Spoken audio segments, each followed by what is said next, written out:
L'Union européenne poursuit ses négociations pour s'entendre sur un 5e paquet de sanctions contre la Russie. La question énergétique est au cœur des difficultés. Volodymyr Zelensky s'est adressé au Parlement irlandais. Le président ukrainien demande plus de sanctions contre la Russie, notamment après le massacre présumé de Boutcha. De nouveaux bombardements à l'Est font craindre à la population une offensive majeure de la Russie. À Kramatorsk, plusieurs centaines de personnes tentent de fuir. L'ex-président du Burkina Faso, Blaise Compaoré, condamné à la perpétuité pour l'assassinat de l'icône panafricaine Thomas Sankara en 1987. L'Union européenne peine à adopter un 5e paquet de sanctions contre la Russie. La Commission européenne propose d'interdire les importations de charbon et de fermer les ports européens aux navires russes. Mais selon des sources diplomatiques, les pays membres qui dépendent davantage de cette énergie fossile demandent 3 mois pour réaliser cette sortie. Selon certains eurodéputés, il est nécessaire de prendre en compte les conséquences de ces sanctions. Nous sommes confrontés à une guerre inimaginable et nous devons exercer le maximum de pression. Cela signifie des sanctions et encore des sanctions et tout ce qui est nécessaire. En même temps, nous devons nous rappeler que nous sommes également responsables de notre sécurité énergétique et de notre sécurité alimentaire. Nous ne pouvons donc pas mettre cela en péril. Lors d'un débat au Parlement européen, les eurodéputés ont appelé l'Union à aller plus loin. Lors de son intervention devant l'hémicycle, le président du Conseil européen reconnaît que les 27 devront se pencher à terme sur les importations d'hydrocarbures russes. Nous devons combler les lacunes. Nous devons cibler toutes les tentatives de contournement des sanctions et nous sommes prêts à agir rapidement avec des sanctions plus coordonnées et plus robustes. Ce nouveau paquet inclut une interdiction des importations de charbon. Et, mesdames et messieurs, je pense que des mesures sur le pétrole et même le gaz seront nécessaires tôt ou tard.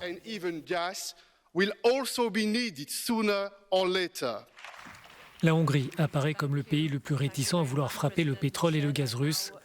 L'Allemagne et l'Autriche, à l'origine sur la réserve concernant cette question, semblent vouloir avancer sur d'éventuelles sanctions. Les ambassadeurs de l'Union doivent se retrouver jeudi pour essayer de parvenir à un accord. Volodymyr Zelensky s'est adressé au Parlement irlandais ce mercredi. Encore sous le choc du massacre présumé de Boutcha, le président ukrainien a tenu à remercier l'Irlande, pays historiquement neutre, pour son soutien au peuple ukrainien et lui a demandé d'intervenir pour renforcer les sanctions occidentales contre la Russie. Le fait est que l'occupant russe a tué des personnes sur la route alors qu'elles tentaient de s'échapper des villes assiégées. Le fait est que les soldats russes n'ont même pas essayé d'enlever ces corps des rues pendant l'occupation de Boutcha et d'Irpin et que les corps gisaient simplement dans les rues, sur le côté.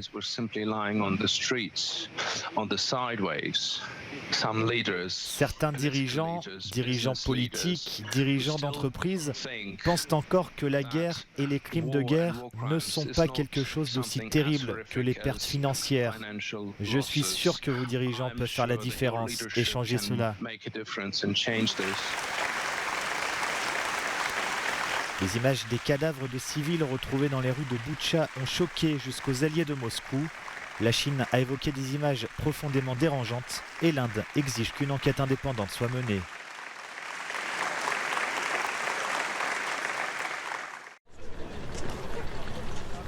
Avec de nouveaux bombardements russes, le Donbass sous contrôle ukrainien se vide de sa population. Ici à Kramatorsk, des centaines de personnes tentent de fuir en montant à bord de ces trains bondés. Cette grande ville craint une offensive majeure depuis que Moscou a annoncé vouloir concentrer ses efforts sur la libération de toute cette région de l'Est. Kramatorsk pourrait se retrouver encerclée puisqu'elle est au centre de la ligne de front longeant Donetsk et Lugansk. L'armée russe tente de prendre en tenaille l'armée ukrainienne, déployée au milieu de cette région séparatiste pro-russe depuis 2014. L'OTAN s'attend de son côté à ce que la Russie crée un pont terrestre vers la Crimée déjà occupée. La mission de l'OTAN est de fournir un soutien à l'Ukraine. Nous le faisons avec des équipements militaires modernes, un soutien financier, militaire ainsi qu'humanitaire.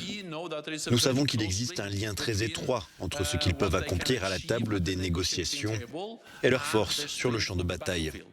Ce mardi, le centre-ville de Kramatorsk a été touché par des frappes russes.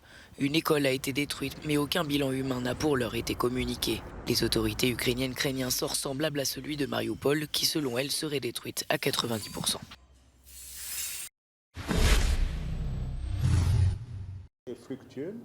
L'ex-président du Burkina Faso, Blaise Compaoré, a été condamné ce mercredi à la prison à vie pour son rôle dans l'assassinat de son ancien frère d'armes et ami Thomas Sankara. Un verdict accueilli par des applaudissements dans la salle du tribunal militaire de Ouagadougou, d'après un journaliste présent sur place. Thomas Sankara était à la tête du Burkina Faso lorsqu'il a été assassiné pendant un coup d'État en 1987. Il était une icône du continent, surnommé le Che Guevara africain. Ce procès n'a démarré qu'en 2021, soit 34 ans après sa mort. Blaise Compaoré, exilé en Côte d'Ivoire, a donc été condamné par contumace, tout comme Hyacinthe Kafando, lui aussi en fuite. Le général Gilbert Diendéré purge, lui, déjà une peine de 20 ans de prison pour sa participation à un coup d'État en 2015. Il a lui aussi écopé d'une peine de prison à perpétuité.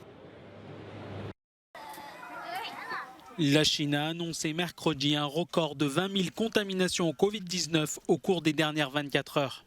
Le pays était parvenu à enrayer largement l'épidémie grâce à des mesures très strictes. Mais le variant Omicron a mis à mal la stratégie zéro Covid qui vise à éviter toute circulation de la maladie. Plus de 80% des nouveaux cas positifs ont été rapportés à Shanghai, la plus grande ville du pays placée en confinement quasi total depuis la semaine dernière.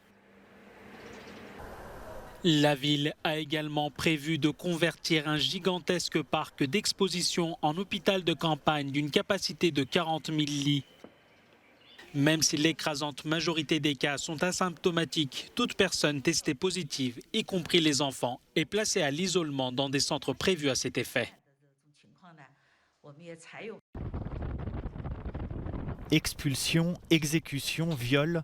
En Éthiopie, forces de sécurité et milices se sont livrées à un nettoyage ethnique et à des exactions s'apparentant à des crimes de guerre et à des crimes contre l'humanité dans la région en guerre du Tigré. C'est ce qu'affirment les ONG Amnesty International et Human Rights Watch dans un rapport accablant.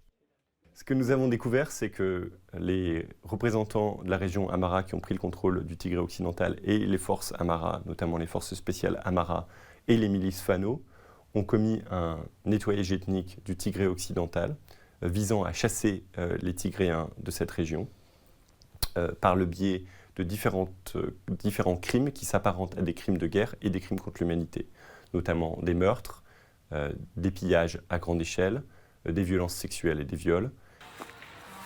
Le conflit entre rebelles tigréens et troupes pro-gouvernementales a éclaté en novembre 2020 dans la partie occidentale du Tigré, au nord de l'Éthiopie. Durant les mois qui ont suivi, plusieurs centaines de milliers d'habitants ont été expulsés ou ont tenté de fuir les persécutions. D'autres ont été enfermés et torturés dans des camps. Le conflit a déjà fait des milliers de morts et plongé dans la faim des millions de personnes. Amnesty International et Human Rights Watch demandent que tout accord consensuel entre les parties belligérantes comprenne le déploiement d'une force de maintien de la paix dirigée par l'Union africaine pour aider à assurer la protection des civils. Nous pensons également que cela contribuerait à créer des circonstances dans lesquelles l'accès humanitaire pourrait être accordé sans entrave. Le pouvoir en place a déclaré le 24 mars une trêve humanitaire, acceptée par les rebelles à condition que l'aide parvienne au Tigré. Un premier convoi terrestre a atteint la région la semaine dernière. La mesure aura duré moins d'une journée. Le président péruvien a annoncé la levée anticipée du couvre-feu en vigueur depuis l'aube ce mardi à Lima. Il avait été mis en place au lendemain d'une manifestation de routiers contre la hausse des prix des carburants. L'annonce du couvre-feu avait suscité l'incompréhension puisque la mobilisation s'était déroulée à l'extérieur de la capitale. Des manifestations et blocages de routes pourraient se poursuivre dans d'autres villes péruviennes.